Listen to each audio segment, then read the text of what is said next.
Ils ont dit des horreurs sur notre mère, ils ont juste Mensonges, plein de...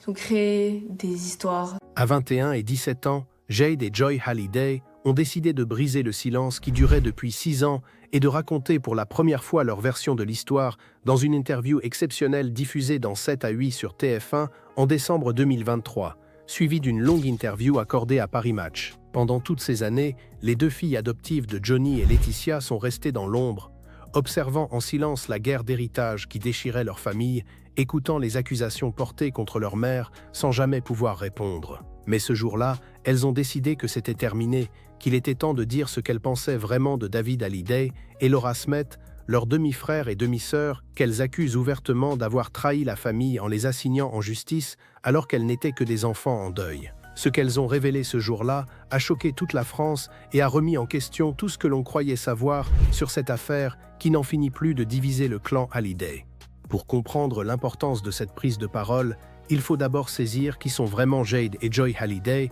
et ce qu'elles ont traversé depuis la mort de leur père en décembre 2017. Les deux petites filles ont grandi entre la France et les États-Unis, dans un environnement privilégié, mais aussi sous le poids constant de la célébrité écrasante de leur père adoptif, qui était l'une des plus grandes stars que la France ait jamais connues. Johnny adorait ses deux filles et ne cachait pas son amour pour elles, allant jusqu'à se faire tatouer le prénom de Jade en idéogramme chinois sur le bras et leur dédiant des chansons comme Mon plus beau Noël, qu'il a écrite spécialement pour sa fille aînée. Les photos de famille montrent un homme profondément attaché à ses deux dernières filles, un père présent malgré ses tournées et ses obligations professionnelles, quelqu'un qui voulait rattraper le temps qu'il n'avait peut-être pas suffisamment donné à ses premiers enfants, David et Laura. Cette relation particulière que Johnny entretenait avec Jade et Joy allait d'ailleurs devenir l'un des points de friction majeurs dans la guerre d'héritage qui a suivi sa disparition. Le 5 décembre 2017 restera à jamais gravé dans la mémoire des deux jeunes filles comme le jour où leur monde s'est effondré. Joy n'avait que 9 ans et Jade 13 ans lorsque leur père s'est éteint dans la résidence familiale de Marne-la-Coquette après un combat acharné contre le cancer. Dans l'interview accordée à 7 à 8, Joy a raconté avec une émotion palpable ce moment terrible où elle a compris que quelque chose n'allait pas. On était au salon, on jouait ensemble. Là, j'ai entendu une infirmière qui était affolée, qui disait qu'il fallait venir vite. Ces mots simples mais déchirants résument toute l'horreur de ce moment où deux petites filles ont perdu leur père. Et ils rappellent cruellement que derrière toute cette bataille juridique et médiatique, il y a d'abord eu deux enfants en deuil qui essayaient de comprendre pourquoi leur papa ne se réveillerait plus jamais. Les funérailles de Johnny Hallyday ont été suivies par des millions de personnes à travers toute la France, et les images des obsèques du 9 décembre 2017 ont fait le tour du monde, montrant une nation entière en pleurs venue rendre un dernier hommage à son idole. Sur ces images bouleversantes, on voyait Jade et Joy fixant le cercueil blanc de leur père, deux petites filles perdues dans leur immense chagrin, entourées de leur mère Laetitia, mais aussi de David et Laura qui pleuraient eux aussi la disparition de celui qui était leur père à tous. À ce moment précis, l'unité familiale semblait encore possible, et les 4 enfants de Johnny partageaient la même douleur face à cette perte irréparable. Mais comme Jade et Joy l'ont révélé dans leur interview, cette apparence d'unité n'allait pas durer longtemps, car quelques jours seulement après l'enterrement à Saint-Barth, une dispute autour de l'héritage allait tout faire voler en éclats et transformer cette famille endeuillée en camp ennemi. Dans les semaines qui ont suivi la mort de Johnny, le testament rédigé en Californie a été révélé au grand public, provoquant un séisme médiatique sans précédent. Ce document excluait totalement David et Laura de l'héritage et désignait Laetitia comme unique héritière universelle, ce qui signifiait que tout allait à elle et par conséquent à Jade et Joy, qui étaient ses filles. La France entière s'est divisée sur cette question, certains estimant que Johnny avait le droit de disposer de ses biens comme il l'entendait, tandis que d'autres trouvaient inacceptable qu'un père puisse déshériter complètement 2 de ses 4 enfants. En février 2018, Laura Smet a décidé d'attaquer le testament devant les tribunaux français, rapidement suivi par son frère David, arguant que leur père était résident fiscal français et que la loi française ne permettait pas de déshériter ses enfants. C'est à partir de ce moment que la guerre a vraiment commencé, une guerre qui allait durer plus de 2 ans et qui allait déchirer définitivement cette famille déjà fragilisée par la perte de celui qui la tenait unie. Pour Jade et Joy, cette bataille judiciaire a été vécue comme une trahison absolue de la part de David et Laura, et elles ne s'en sont jamais cachées lorsqu'elles ont enfin accepté de parler publiquement de cette période. Dans l'interview accordée à Paris Match en décembre 2023, Jade a exprimé avec une franchise brutale ce qu'elle ressentait à l'égard de son demi-frère et de sa demi-sœur. Après la disparition de papa, on a cru qu'on aurait un lien plus fort, que ça allait tous nous rapprocher. Comment peut-on se comporter ainsi quand on est censé faire partie de la même famille? Même si je suis passé à autre chose, je n'oublierai jamais ce qu'ils ont fait. Ces mots sont lourds de ressentiment et de douleur, montrant à quel point les deux jeunes filles ont été blessées par ce qu'elles considèrent comme une attaque directe contre leur mère et contre elles-mêmes. Car en attaquant le testament et donc Laetitia, David et Laura remettaient en question la légitimité de l'amour que Johnny portait à ses deux dernières filles. Joy, de son côté, a été tout aussi directe dans ses propos, ajoutant une dimension encore plus personnelle à cette affaire en expliquant ce qu'elle aurait vraiment souhaité vivre avec ses aînés. C'est juste triste, on aurait aimé partager des moments avec notre grand frère et notre grande sœur pour parler de notre père, plutôt que de les voir nous assigner en justice, alors qu'on ne leur a rien fait. Cette phrase résume parfaitement le paradoxe tragique de cette situation où 4 enfants, qui auraient dû pouvoir se soutenir mutuellement dans le deuil, se sont retrouvés à se déchirer devant les tribunaux et dans les médias, transformant ce qui aurait pu être un moment de rapprochement en une guerre sans merci qui a laissé des cicatrices probablement indélébiles. Lorsqu'Audrey Crespo-Mara, la journaliste de 7 à 8, a interrogé les deux sœurs sur les relations qu'elles avaient entretenues avec David et Laura avant la mort de leur père, les réponses ont été tout aussi révélatrices sur l'état réel des rapports au sein de cette famille recomposée. Jade a expliqué sans détour que les moments passés ensemble étaient souvent compliqués et qu'ils se sentaient forcés, pas sincères, suggérant que même du vivant de Johnny, il y avait déjà une forme de distance et peut-être même de malaise entre les enfants du premier lit et celles du second. Les deux jeunes filles ont également abordé un sujet particulièrement sensible en reconnaissant que papa a été présent pour nous et pas trop pour eux. Une phrase qui peut sembler cruelle, mais qui met le doigt sur l'une des causes profondes de ce conflit, à savoir le sentiment qu'ont pu éprouver David et Laura de ne pas avoir reçu la même attention paternelle que leur demi-sœur beaucoup plus jeune. Cette différence de traitement, qu'elle soit réelle ou simplement perçue comme telle, a créé un terreau fertile pour les ressentiments et les jalousies qui ont fini par exploser au grand jour après la mort de Johnny.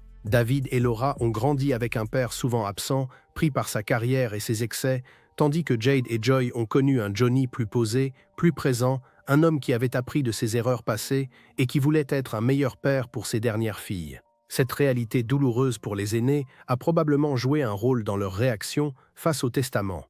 Car au-delà de l'argent, c'était peut-être aussi une question de reconnaissance et d'amour paternel qu'ils réclamaient en attaquant ce document qui semblait les effacer complètement de la vie de leur père. Mais Jade et Joy ne se sont pas contentés d'exprimer leur tristesse et leur incompréhension face à l'attitude de David et Laura. Elles sont allées beaucoup plus loin en prononçant des mots définitifs qui ne laissent aucune place à une éventuelle réconciliation future. Jade a déclaré avec une gravité absolue: « Je crois qu'on ne pourra jamais leur pardonner ». Cette phrase, prononcée par une jeune femme de 19 ans à l'époque de l'interview, montre à quel point les blessures sont profondes et probablement irréversibles. Le mot « jamais » résonne comme un glas, fermant définitivement la porte à toute tentative de rapprochement familial et condamnant les 4 enfants de Johnny à vivre séparés pour le reste de leur existence, incapables de partager leur deuil commun et de célébrer ensemble la mémoire de l'homme qui était leur père à tous. Joy a d'ailleurs confirmé cette rupture définitive en évoquant sa relation avec Cameron, le fils de David et donc son neveu qui a pratiquement le même âge qu'elle puisque tous deux sont nés en 2004. Lorsque la journaliste lui a demandé si elle était en contact avec lui, Joy a répondu avec une tristesse palpable: « Mon neveu, mais aujourd'hui, c'est compliqué. C'est un peu compliqué, genre on ne se parle plus. » Cette situation est particulièrement tragique car elle montre que la guerre d'héritage n'a pas seulement divisé les enfants de Johnny, mais également la génération suivante, privant ces jeunes gens d'une relation familiale qui aurait pu être riche et bénéfique pour chacun d'entre eux. Les deux sœurs ont également profité de cette prise de parole médiatique pour dénoncer ce qu'elles considèrent comme des mensonges et des manipulations de la part de David et Laura concernant leur mère Laetitia, qu'elles ont vu être traînées dans la boue pendant des années sans pouvoir vraiment se défendre face à l'avalanche d'accusations.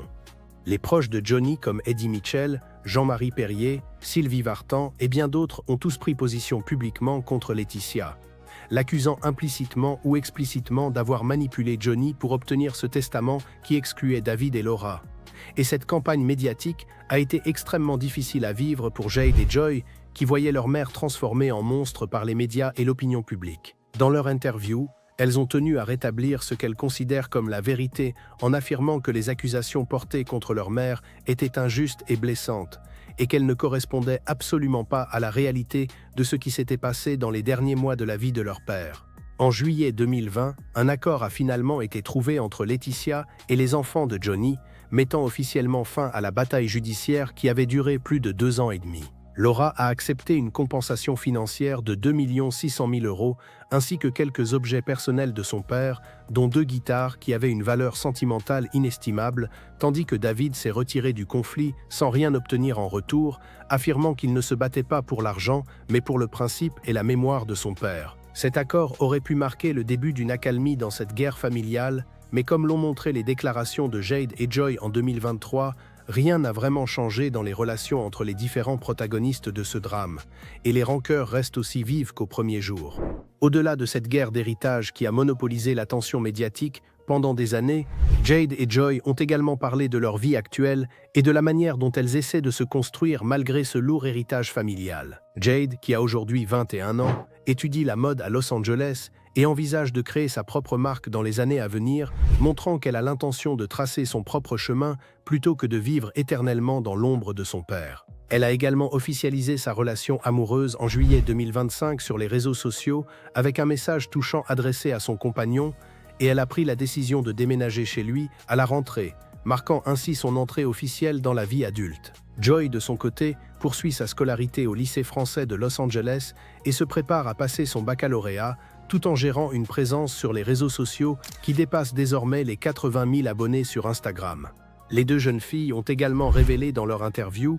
qu'elles entretenaient une amitié très forte avec Léon Bruel, le fils du chanteur Patrick Bruel, qui est décrit par Jade comme quelqu'un de très drôle qui mettait l'ambiance dans la classe et avec qui elles ont fait du théâtre ensemble l'année précédente. Cette anecdote montre que malgré le poids de leur nom et l'héritage écrasant de leur père, Jade et Joy essaient de mener une vie la plus normale possible, entourées d'amis de leur âge qui partagent les mêmes références culturelles et les mêmes préoccupations qu'elles. Mais la vie de Jade et Joy a été marquée par un nouveau drame en janvier 2025, lorsque la villa familiale de Pacific Palisades à Los Angeles, où elles vivaient avec leur mère, a été entièrement détruite par les terribles incendies qui ont ravagé la Californie, les privant non seulement de leur maison, mais aussi de nombreux souvenirs personnels et objets ayant appartenu à leur père. Joy a partagé son émotion sur les réseaux sociaux avec des photos bouleversantes montrant l'intérieur de la maison avant sa destruction, accompagnées d'un message où elle exprimait sa détresse face à cette perte. Il ne reste plus rien. Laetitia, qui avait déjà dû vendre la grande maison familiale après la mort de Johnny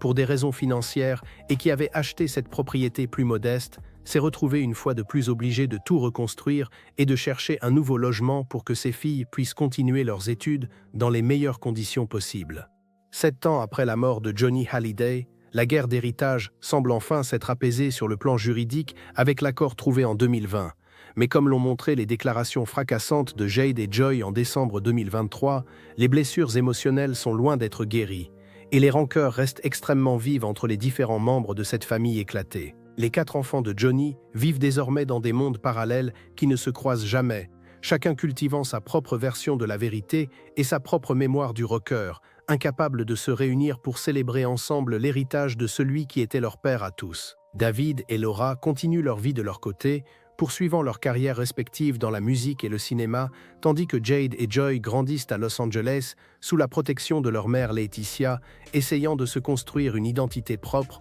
tout en portant le poids écrasant du nom Hallyday. La question qui reste en suspens et que personne ne peut vraiment résoudre est de savoir si une réconciliation sera un jour possible entre ces 4 enfants qui partagent le même sang, mais qui semblent désormais séparés par un gouffre infranchissable fait de ressentiments, d'accusations et de blessures trop profondes pour être guéries. Les mots définitifs prononcés par Jade « on ne pourra jamais leur pardonner » laissent peu d'espoir quant à l'avenir de cette famille, mais peut-être qu'avec le temps et la maturité, les cœurs finiront par s'apaiser et que les 4 enfants de Johnny comprendront qu'ils ont tous perdu quelque chose d'irremplaçable en se déchirant ainsi, et que la seule manière d'honorer vraiment la mémoire de leur père serait de déposer les armes et d'essayer de construire ensemble un avenir où le nom Hallyday ne serait plus synonyme de guerre et de division, mais de réconciliation et d'amour familial.